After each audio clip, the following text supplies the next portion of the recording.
नमस्कार माऊली. चला ज्ञानेश्वरीच्या सहवासात आपण ज्ञानेश्वरी अध्याय 3 ह्याच्या सहवासात आहोत. ओवी क्रमांक 11 ते ओवी क्रमांक 20 ह्याचा जरा मागोवा घेऊयात. काही वेळा किंवा बऱ्याचदा आपण अशी भूमिका घेतलेली असते की मनातून आपल्याला जी गोष्ट पटली आहे किंवा जशी करायची आहे त्यासाठी आपण अगोदरच निर्णय घेतलेला असतो, आपल्या मनाची तयारी केलेली असते. जणू काही आपण असंही ठरवलेलं असतं की त्याच्यावरती समोरच्या दुसऱ्या एखाद्या व्यक्तीने आपलं मत मांडलं तर ते मत बरोबर नसणार आहे. आपल्या मताशी जर मिळतं जुळतं नसेल तर समोरचा जे मत मांडतोय त्याच्यामध्येच काहीतरी खोट असणार आहे. ही सुद्धा मनाने अगोदरच तयारी केलेली असते. आणि माऊली, असं जेव्हा होतं ना, त्यावेळी एक प्रकारे आपण आपले कान दुसऱ्या कोणाचं ऐकण्यासाठी बंद केलेले असतात आणि आपल्या दृष्टीने एकच भूमिका महत्त्वाची असते की माझं म्हणणं कसं बरोबर आहे हे मला पटवून द्यायचं आहे आणि माझंच म्हणणं बरोबर आहे हे दुसऱ्यानेही पटवून घ्यायचं आहे. सध्या अर्जुन सुद्धा ह्याच भूमिकेत आहे. युद्ध न करण्याविषयी त्यांनी मनाची केलेली तयारी आणि जणू काही केलेला निश्चय हाच योग्य आहे ह्या दृष्टिकोनातूनच तो भगवंताच्या बोलण्याकडे बघतोय.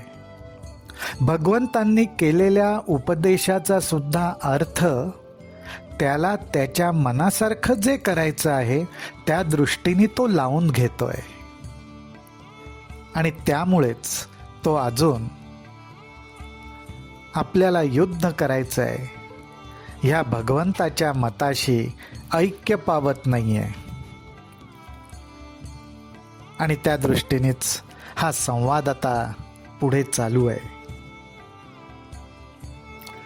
आपण आता 11 ते 13 ओव्या जर पाहिल्या तर आपल्या लक्षात असं येईल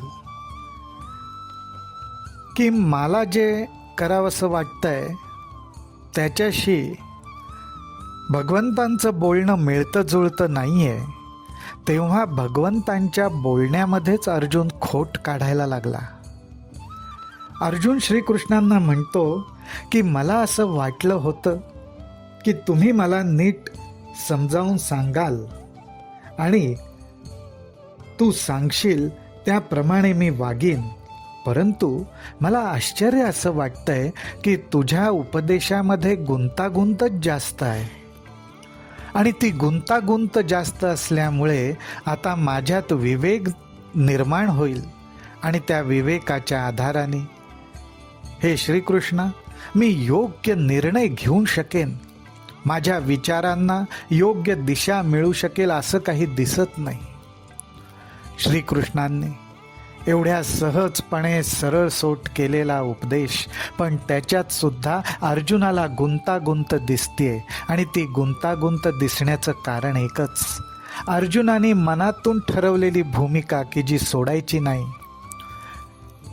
त्यामुळे श्रीकृष्ण जी योग्य भूमिका सांगतायत ती पटवून घेण्यासाठी मन मोकळं नाही आहे, कानाचे पडदे उघडे नाही आहेत, ते एक निर्णय घेऊन मोकळे झालेले आहेत.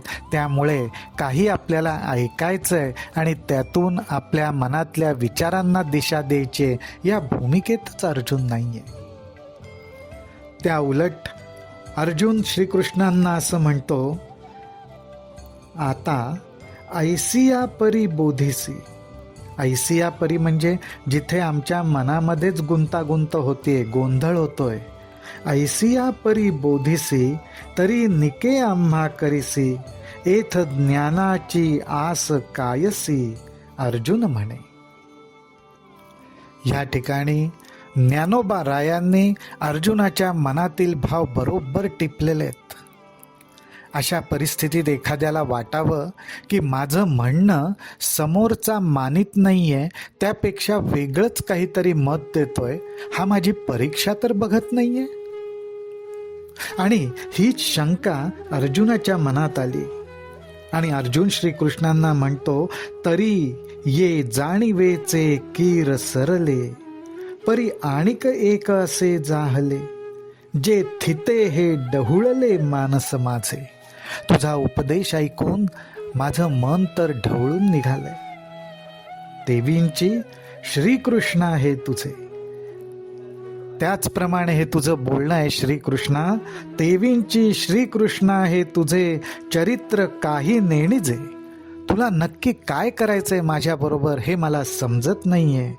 जरी चित्त पाहसी माझे येणे मिशे, या निमित्ताने तू माझं चित्त तर तपासून बघत नाहीयेस की मी माझ्या निर्णयाशी किती पक्का आहे.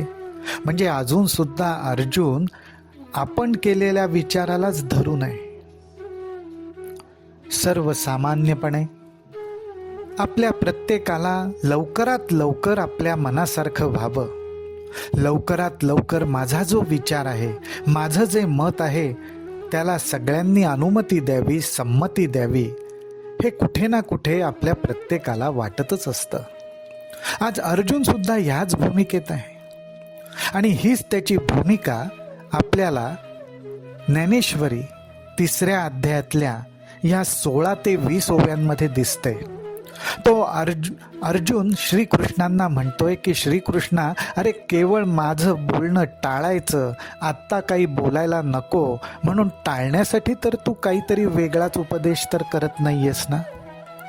तुझ्या मनात काय आहे ते सांग, पण ते कसं सांग तर आम्हाला पटेल, आमच्या लक्षात येईल असं सांग. आणि त्यावरही अर्जुन श्रीकृष्णांना काय म्हणतो, तुझं म्हणणं कसं असू दे, आम्हाला पटेल असं असू दे, पण आम्हाला गोड वाटेल असंही असू दे. काही वेळा आपल्याला समोरच्याचं ऐकायचं तर असतं, पण आपलं मन अपेक्षा काय करत असतं की समोरच्याने असंच बोलावं जे मला पटेल. आपल्या मनाला न पटण्यासारखं जर असेल तर समोरच्याचं बोलणंही ऐकण्याची आपली तयारी नसते. माऊली, त्या ठिकाणी आपल्याला आपल्या कानाचेच तप करावे लागतात बरं. अर्थात माऊली आपल्याला त्या ओव्या, त्या युक्त्या पुढे ज्ञानेश्वरीत सांगतीलच. पण आत्ता अर्जुन सुद्धा कशी भूमिका घेतो तर 19 आणि 20 ओवी बघण्यासारखी आहे. अर्जुन श्रीकृष्णांना म्हणतो, देखे रोगाते जिणावे, औषध तरी देयावे, परी ते अतिरुच्य व्हावे, मधुर जैसे. तैसे सकळार्थ भरित तत्व तरी सांगावे उचित, परी बोधे माझे चित्त जयापरी. अर्थात प्रेमाने का, पण अर्जुन एक अट घालतो परमेश्वराला.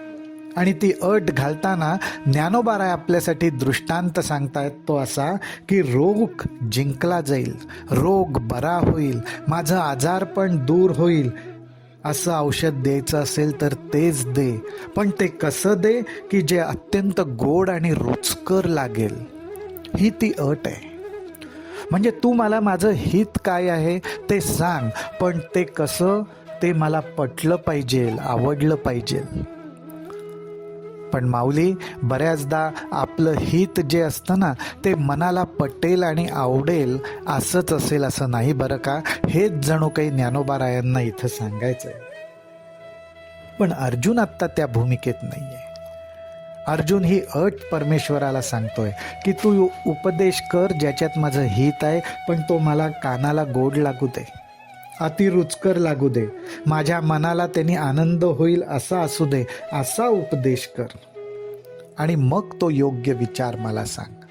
अर्थात श्रीकृष्ण अर्जुनाला मार्गदर्शन करणारच आहेत आणि तेही आपण ऐकणारच आहोत. रामकृष्ण हरी, रामकृष्ण हरी, रामकृष्ण हरी.